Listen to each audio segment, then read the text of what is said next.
there was a whole interview with Dan Houser. Do you know who Dan Houser is? Dan Houser is the dude who made GTA happen, bro. Let me pull up the most trustworthy page on the internet, which is Wikipedia. Dan Houser. He's an English video game writer and producer. He's one of the co-founders of Rockstar Games alongside his brother Sam Houser. Dan Houser and Sam Houser. Okay, wow. He served as the head writer and vice president of creativity until his resignation in 2020. Yeah, so he's no longer with Rockstar Games, but he literally co-founded the company and made so many iconic games. And if you look at his portfolio here, you'll see that he worked on something called I didn't know this existed, but that's something they tried apparently. Grand Theft Auto London, 1969. In 1999, but we got GTA 2, GTA 3. He was the producer, voice actor, and writer. And he was a writer in GTA 2. GTA 3, we all love. Vice City, he was a producer and writer. San Andreas, he was a producer and writer. Also voice actor. Okay. Liberty City, and Grand Theft Auto 4. He was a writer only, not a producer. But Midnight Club, he was a writer. Do you guys remember Midnight Club? That was a cool ass game, dude. I loved Midnight Club as a kid. I thought it was a pretty cool game, but it just never really went anywhere. Do you know what I'm talking about? It was kind of like a racing game set in GTA universe. That's kind of what it felt like, you know? Literally, all these like videos coming up about Midnight Club LA was incredible. Why aren't we talking about it? Midnight Club LA is such a vibe and still better than more. Yeah, it was a cool game. Gameplay, all game. Yeah, so just to give you like idea of like what it looks like, it's basically like Los Angeles open world that you got racing. It's mainly a racing game like that. It was pretty cool. It looked good for the time as well. Like the damn thing still kind of holds up today, if you ask me. Look at it. Like it still looks like an early PS4 game, doesn't it? It looks pretty. This is an old game, and it's got like all the. You can tell it's got a lot of the GTA gene in here as well. But yeah, it's a racing game set in GTA universe is what I like to think of it as. And it was a cool game, and they only made like freaking one game, and that's it. I don't think they made any more. But yeah, I remember that game to be a very good game. Remember it fondly. And then yeah, he was an exec producer and a writer in both Red Dead Redemption games and Grand Theft Auto. Pretty like dude has been involved in all the Grand Theft games up until Grand Theft Auto 5. Okay, so GTA 6, I don't think he's a part of it because he left the business. He resigned in 2020. So Dan Houser, like I said, was the dude in GTA, and he had a recent interview. One of the founders of Rockstar revealed that the United States has always been the setting for Grand Theft Auto, save for brief outing to London in 1999. That's what we saw in that Wikipedia page. They did something London in 1969. That game came out in 1999. I personally have never played or kind of even heard about this game. I don't think anyone has. Do you guys have any recollection of this? That pig looks like a bear. I don't know. That's the most appealing picture of Dan Houser, to be honest. I mean, if I just Dan Horse. Well, Dan Horse. Dan the Horse. Dan Houser. Yeah, so this is what the guy actually looks like. I mean, he's all right. And this is kind of, I mean, yeah, he's fine, I guess. That's what. Look at our man, Leslie Benzie is from Build a Rocket Boy is there in the picture because he used to be a rock star too. Big ass forehead. It's all forehead, dude.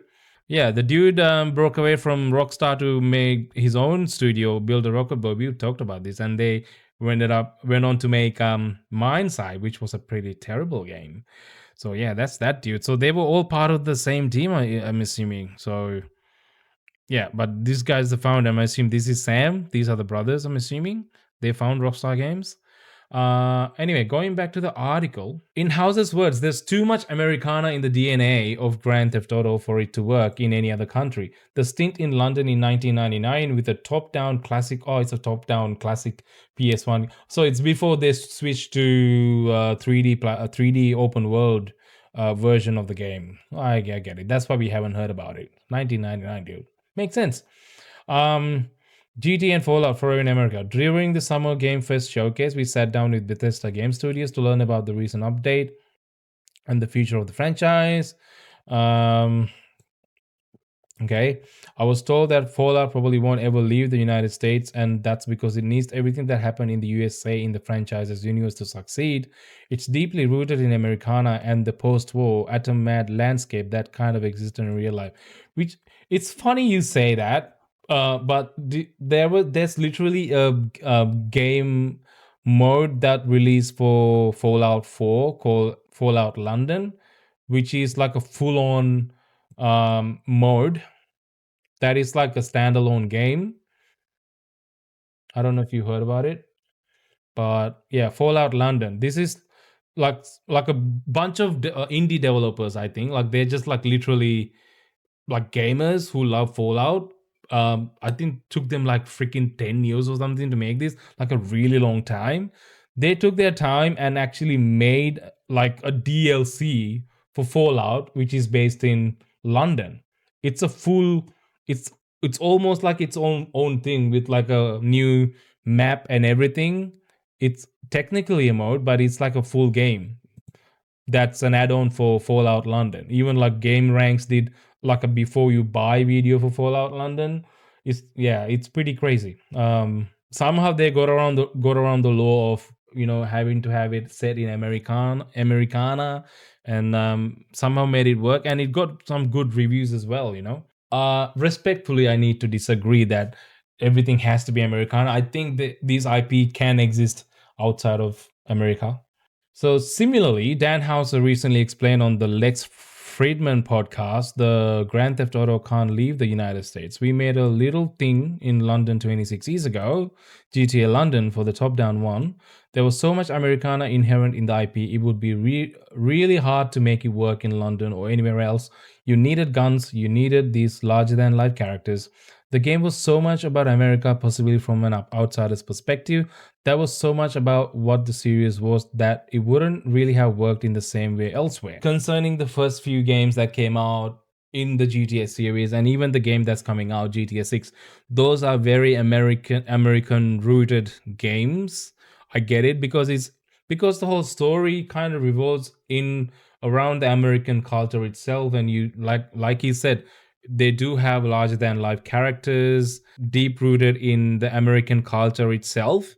So I totally get what he's trying to say here, but I don't know if I completely agree with the fact that IPs like Grand Theft Auto and even Fallout can only exist within America. I just don't know if I agree with that sentiment, because I get Grand Theft Auto is kind of whimsical at times and kind of hilarious and kind of serious. It's got that Americanness built into the game, and that's partly why it works. So I get what he's saying, but that's not to say that you can't translate an IP like Grand Theft Auto into a setting that's other than that's not America. It could probably work in other settings like UK or something. I'm not really, even Australia. I think Australia would be a cool place for something like Grand Theft Auto to work, to be honest. Now that like America, especially Melbourne, is becoming a little more like America, with every day we're hearing about someone getting shot or getting stabbed. So like I feel like we get in there. I think a couple more years, Melbourne would become a good playground for something like Grand Theft Auto. Not far fetched. What's going to be different if you take an IP like Grand Theft Auto and put it in a different country? You will lose that Americanness, for sure. But that's not to say that can't be replaced by whatever cultural things that exist within that country, and that can translate well into gameplay, and it still can retain GTA-ness of the game as well. I just don't think necessarily has to be America. He's coming from that perspective because they've only done American GTAs really, apart from London one, which is what 1999, 26 years ago. Revisiting that would really, it could be something. There could be something with massive potential there. Watch Dogs Legion tried this. That it was a shitty game, but I think they did try to make something like Grand Theft Auto with hackers in UK. I think the setting was brilliant. I just think the game was bad. But that's proof that, you know, a game, open world game with like a sandbox elements like Grand Theft Auto can exist in a country outside of America. You just have to do enough research and understand their cultures and do it properly. And if you just do that, I think it can transfer very well and it can work.